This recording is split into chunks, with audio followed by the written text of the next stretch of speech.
pétrolier de notre pays. On le voit donc, en plus d'avoir facilité la spoliation de nos ressources gazières et pétrolières, en violation flagrante des dispositions du Code pétrolier, on peut s'interroger légitimement sur l'existence éventuelle d'un délit d'initié dans cette affaire.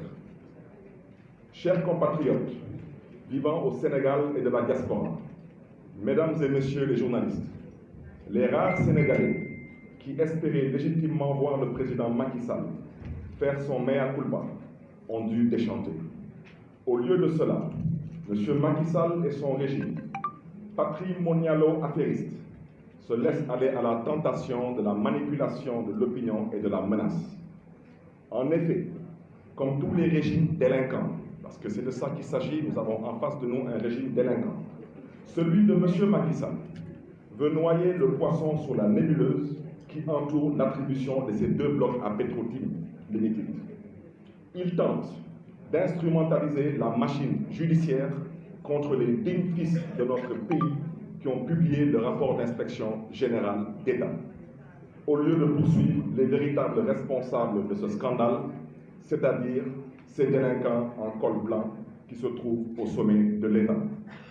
Et vous l'avez tous constaté hier, le procureur de la République a dit qu'il ne va pas poursuivre les voleurs, il va poursuivre ceux qui ont crié aux voleurs. Alors ça, c'est le Sénégal dans lequel on se trouve maintenant. Donc, il faut que vous compreniez maintenant que la prison, ce n'est plus pour les voleurs, c'est pour ceux qui vont crier aux voleurs. Donc, il ne faut plus crier aux voleurs, même quand il y a des voleurs chez vous. Bien entendu, bien entendu, bien entendu. C'est peine perdue, car le peuple sénégalais ne lâchera pas l'affaire. Et n'acceptera jamais, je dis bien jamais, jamais que la justice soit l'instrument d'un terrorisme d'État et détournée à des fins de persécution contre ses propres citoyens.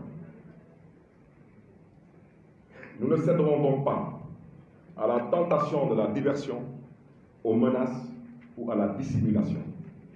À vrai dire, le président Macky Sall, paniqué à l'idée de devoir répondre de ses actes, cherche à se faire blanchir et à blanchir sa famille, avec malheureusement la complicité de certains fonctionnaires instrumentalisés qui remettent en cause la crédibilité et l'impartialité de l'État. En portant en première ligne des hommes guidés par le souci de la préservation de leurs privilèges, qui cherchent à sortir d'un mentor de l'impasse dans laquelle l'a plongé sa cupidité. M. Macky Sall pense pouvoir se soustraire à la justice, tant il est évident pour lui et sa camarilla que leur responsabilité est totale dans cette affaire qui a couvert dans l'opacité la plus ténébreuse un scandale de plus de 6 000 milliards de francs CFA, soit 2 fois le budget annuel de notre pays. Le reportage de la BBC est suffisamment édifiant sur les faits pour que l'élucidation de cette sordide affaire ne puisse être confiée à des hommes disqualifiés par des compromissions vulgaires et qui constituent un obstacle à la manifestation de la vérité. D'autant que dans ce scandale d'État, la responsabilité morale et politique de M. Macky Sall est mise en cause. Si sa responsabilité pénale, et comme je le pense personnellement, est engagée, il faudrait faire évoluer notre législation au-delà de la simple disposition constitutionnelle sur la haute trahison pour clarifier les conditions de la mise en jeu de la responsabilité pénale du chef de l'État dans l'exercice de ses fonctions. Chers compatriotes vivant au Sénégal et de la diaspora, mesdames et messieurs les journalistes, l'ouverture d'une enquête judiciaire par la justice sénégalaise ne doit satisfaire aucun Sénégalais soucieux de défendre les intérêts de la nation et de préserver les ressources naturelles de notre pays. Cette information judiciaire est une diversion et le prétexte pour enterrer définitivement cette affaire qui a révélé des pratiques infamantes dont le plus haut représentant de l'État est le principal responsable. Par son objet, cette enquête judiciaire porte sur des faits et actes condamnables qui ont déjà fait l'objet d'une enquête de l'IGE. Par son étendue, l'enquête judiciaire vise à soustraire de la justice de hautes personnalités de l'État citées dans cette affaire, y compris M. Macky Sall et M. Ali Ngouille Ndiaye, ministre chargé de l'énergie en 2012.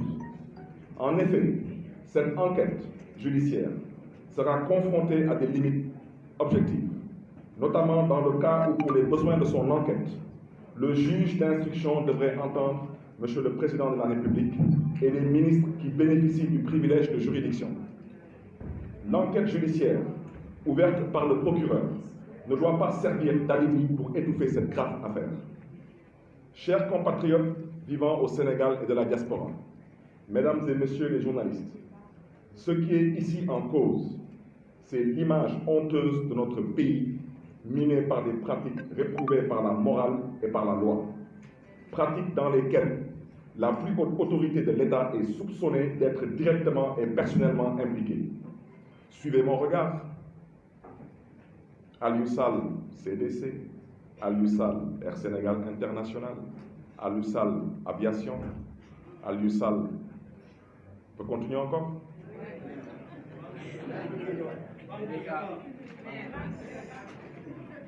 En raison de la gravité de cette affaire et de l'identité des personnalités impliquées, seule la Haute Cour de justice est compétente pour en connaître.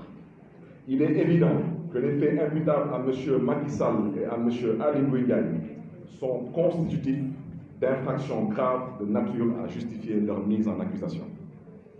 Nous sommes en face de malfaiteurs, de voleurs et de spoliateurs de nos ressources, sur qui pèse un faisceau d'indices graves et concordants avec un mélange explosif de potentiels délits de corruption, de prise illégale d'intérêts, de faux en écriture publique et privée, de détournement de deniers publics, de délinquance économique et financière, mais surtout d'association de malfaiteurs.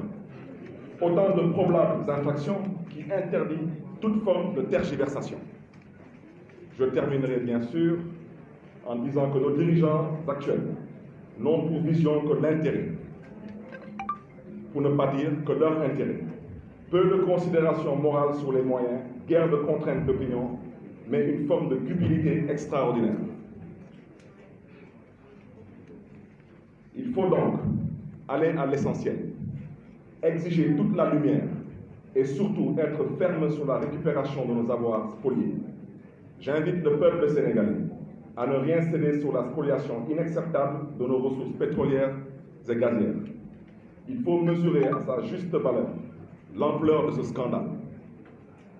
Comment, face à la situation de vulnérabilité et de pauvreté de notre pays, accepter qu'une bande de prédateurs, sans foi ni loi, venus de je ne sais où, s'approprie de tant de ressources au détriment du vaillant peuple sénégalais? C'est de cela qu'il s'agit d'abord et de rien d'autre.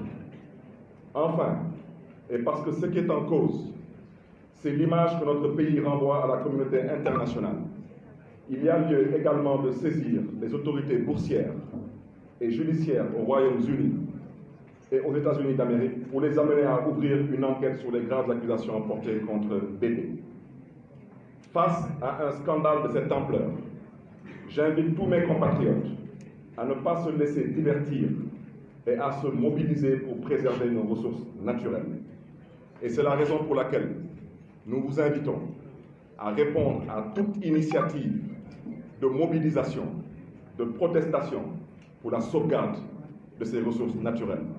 Et je profite de cette occasion pour inviter tous les Sénégalaises et tous les Sénégalais épris de justice, de vérité et de dignité à répondre à l'initiative portée par des citoyens sénégalais pour qu'on se retrouve tous vendredi le 14 juin à la place de l'Obélisque de façon pacifique, responsable et républicaine pour faire comprendre à M. Macky Sall que ce pays est une république et non une dynastie au service des familles Faye, Sall, Timbo et je ne sais pas quelle autre.